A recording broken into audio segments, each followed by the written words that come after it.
Salut à tous, c'est Papsan. Bon les amis, c'est parti pour une nouvelle vidéo. C'était la Saint-Valentin la semaine dernière et je me suis dit que ça serait cool de vous faire une vidéo sur les couples en Corée du Sud. Parce que en fait, en Corée, il y a vraiment trop de choses qui diffèrent comparé à la France au niveau des couples. Je pense que toute personne qui est déjà venue en Corée a pu voir à quel point il y a des couples partout dans la rue. Ça peut même en devenir peut-être malaisant pour les personnes qui sont pas trop dans cet esprit-là. Ici, la culture du couple, c'est vraiment quelque chose de super développé. Il suffit de voir avec le nombre de fêtes qu'il y a chez les jeunes couples coréens. T'as les 100 jours, les 200 jours, 1 an, Kiss Day, Saint-Valentin, White Day et même Noël. Parce que Noël en Corée du Sud, c'est plutôt une fête de couple que de famille. Et c'est pas du tout un cliché quand on vous dit qu'en Corée du Sud, tu vois des couples qui s'habillent de la même façon, même basket, même pantalon, peut-être parfois même doudoune. Là, c'est l'hiver, donc on voit énormément ça ici. Une personne, quand elle vient en Corée du Sud pour la première fois, elle peut être frappée par ça, par cette abondance de choses faites pour les couples, que ce soit les photomatons qui soient absolument partout, les restaurants, les opérations marketing, par exemple Pepero Day. Également en Corée du Sud, au niveau de la pudeur, c'est pas du tout pareil qu'en France. C'est assez rare de voir des couples s'embrasser dans la rue, se tenir la main, aucun problème, des câlins, bon. Ça peut arriver de temps en temps, mais on est vraiment loin de ce qu'on voit en France. Ça va même plus loin que ça. Sachez que si les motels, c'est un business aussi prolifique en Corée du Sud, c'est pas pour rien. C'est tout simplement parce que en général, les Sud-Coréens vivent chez leurs parents jusqu'au mariage. Vous imaginez bien que amener une fille ou un garçon à la maison avec les parents, c'est pas quelque chose qui se fait beaucoup ici en fait. Et là, vous allez peut-être vous demander, mais comment les Coréens et les Coréennes font-ils pour ce charreau? Mais c'est une excellente question, Papsan. Comment fais-tu pour être si pertinent? Ce que je voulais vous dire, c'est qu'en Corée du Sud, il existe 2 trucs ultra populaires pour être séduit ou bien séduire. Et ça s'appelle meeting et sogeting. Mais au lieu que je vous explique ça par moi-même, je pense qu'il est mieux que voilà, on passe la parole. Parce que moi, je suis pas coréen. Moi, je suis franco-sénégalais. Nous, on sait comment ça se passe pour faire les bails. Donc, on va laisser la parole à des Coréens.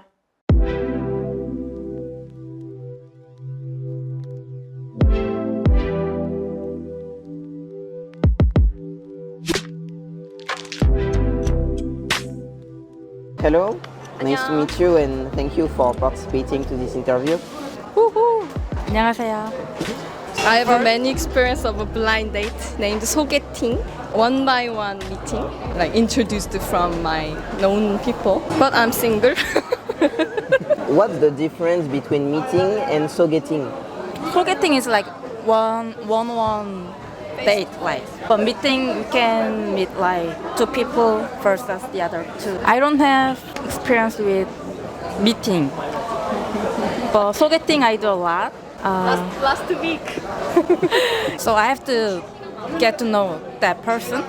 So I ask a lot of questions like, what's your job, what's your hobby? Donc vous trouvez ça comment, vous, le fait de rencontrer des inconnus et au petit bonheur la chance? En fait non, c'est même pas la chance, c'est que tu fais vraiment confiance à la personne, à ton ami, à ta cousine, à peu importe, qui te présente un gars ou une fille quoi. Chez nous en France c'est pas comme ça. Moi si je me trompe pas, en France l'histoire de blind date, c'est pas trop dans les mœurs. Nous on fait ça dans la rue, à la bibliothèque, à l'école, au cinéma. Je pense quand même, bien sûr, que ça existe, ce genre de choses en Corée du Sud.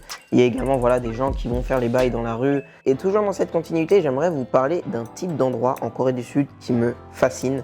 Littéralement, ça me fascine. En gros, c'est des bars où tu y vas spécifiquement pour charreau. Voilà, tu sais ce qui se passe. Tu vas là-bas, les filles vont là-bas entre elles, les garçons vont là-bas entre eux, ils vont là-bas et ils espèrent se faire charreau ou ils espèrent charreau. Et bien évidemment, qui dit Papsan au cœur de l'action dit reportage, donc voilà, je me suis rendu dans ces fameux pubs pour voir si je vais me faire charreau ou pas. Donc je suis arrivé au bail, regardez, il y a une queue incroyable. Genre il y a une queue de fou malade. Et ce qui est intéressant, si on étudie la démographie des personnes qui font la queue, et ben t'as genre 95% d'hommes. Tu te dis mais comment se passent les bails? Comment font-ils pour réussir leur objectif, tout simplement? Voilà. Bon, là, il y a des filles, surtout beaucoup de filles devant, en fait. Regardez, beaucoup de filles devant. Mais derrière, il y a là les gars.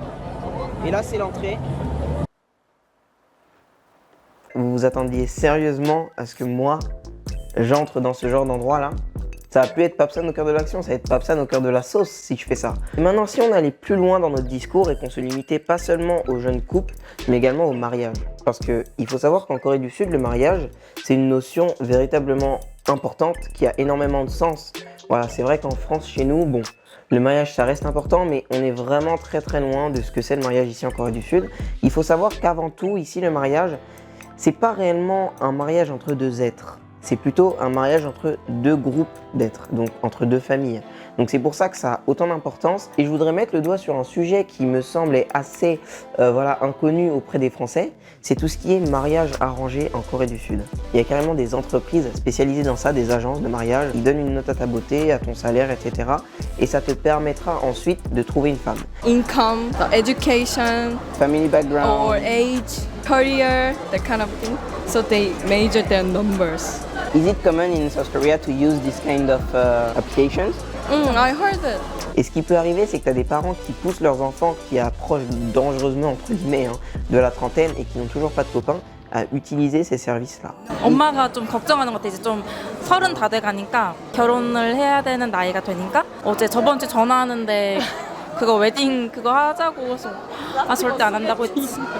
You're 27 and she's worried you're not married? Parents will be think about like 27 or 8. It's time to get married. But in our generation, it's not late. My mom also worried, but I don't care. D'ailleurs, en parlant de mariage, ça me fait penser à un sujet super intéressant de vidéo que j'ai envie de traiter dans les semaines ou mois à venir. Ça serait sur la démographie en Corée du Sud.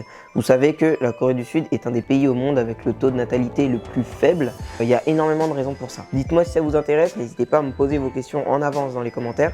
Comme ça, au moins, voilà, on va aborder le sujet de façon détaillée. Hein. Nous, on adore ça, on adore les détails.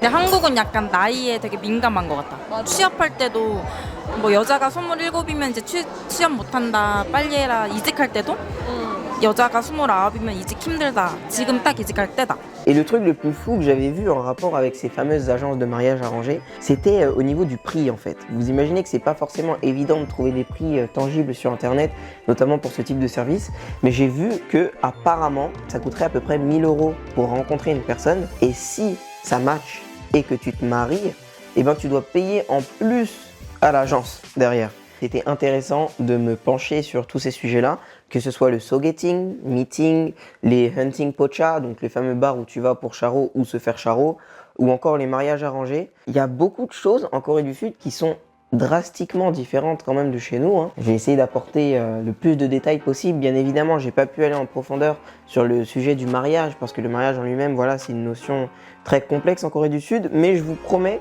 que je vais essayer de vous filmer, en fait, faire une vidéo carrément sur un mariage coréen pour vous montrer comment ça se déroule. Normalement, j'ai été invité à un mariage le mois prochain, donc si tout se passe bien, voilà, apparemment, elle voudrait même, la personne qui m'a invité voudrait même que je fasse une vidéo de son mariage. Bon, et bien les amis, merci à vous, j'espère quand même que vous avez passé une excellente Saint-Valentin. Sachez qu'en Corée du Sud, la Saint-Valentin, c'est pas du tout comme en France en fait. C'est une fête limite pour les hommes en fait. À Saint-Valentin, tu reçois des chocolats, et le 14 mars, le White Day, ce qu'ils appellent, et ben c'est toi l'homme qui offre des chocolats à la fille. J'espère que vous avez reçu beaucoup de chocolats, ou que au moins voilà votre boug vous a amené au restaurant quoi, parce que voilà, un minimum quoi.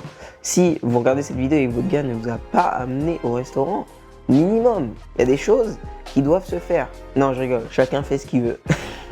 Bon les amis, merci à vous d'avoir regardé cette vidéo. Comme d'habitude, si elle vous a plu, n'hésitez pas à mettre un méga like. Voilà, n'oubliez pas de regarder Kimetsu no Yaiba également, le meilleur animé de 2019, je le répète. Suivez-moi sur Instagram, Papsan Vlog, sur Twitch, Succulation TV. Vous pouvez également me soutenir sur YouTube en regardant des jeunes pubs gratuites, et moi ça me soutient financièrement. Abonnez-vous si la vidéo vous a plu, et moi je vous dis à la semaine prochaine pour une nouvelle vidéo.